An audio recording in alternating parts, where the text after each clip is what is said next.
Largimet e padrejta nga puna në institucionet vendore në Durrës kanë përfunduar gjithmonë në dyert e gjykatave. Juristja Merita Dakovelli tregon se në pjesën më të madhe të rasteve, gjyqet fitohen nga punonësit dhe jo nga institucionet, por vendime gjyqësore për largimet e padrejta nga puna, si në administratën shtetërore dhe atë vendore, mbeten në pjesën dërmuese të pazbatuara. Kulmi i këtyre largimeve rezulton gjatë ndërimit të pushteteve, ashtu siç ka ndodhur edhe në vitin 2013, sqaron avokatja, kur u vu në zbatim reforma territoriale. Punonësit që janë me status të shërbimit civil, në rastet kur gjykata ka konstatuar pavlefshmëri absolute të lirimit nga shërbimi civil, që kryesisht janë bërë kështu pra në rastet që unë kam ndjekur nga Bashkia e Durrësit, por edhe nga Këshilli i Qarkut që ka qenë, domethënë, për mua është institucioni më problematik në këtë prizëm.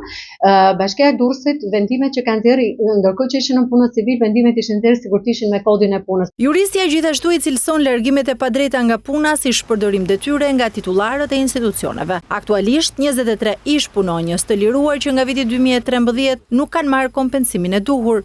Titullar institucionit kur merr një vendim dhe në këtë vendim pra nuk e zbaton vendimin gjyqësor, sepse duhet të shohim dy gjëra.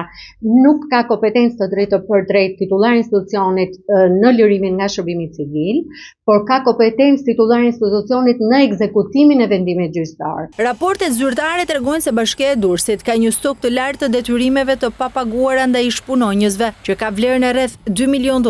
Kjo situatë ngre shqetësime mbi transparencën dhe lishmërinë e veprimeve administrative në institucionet vendore.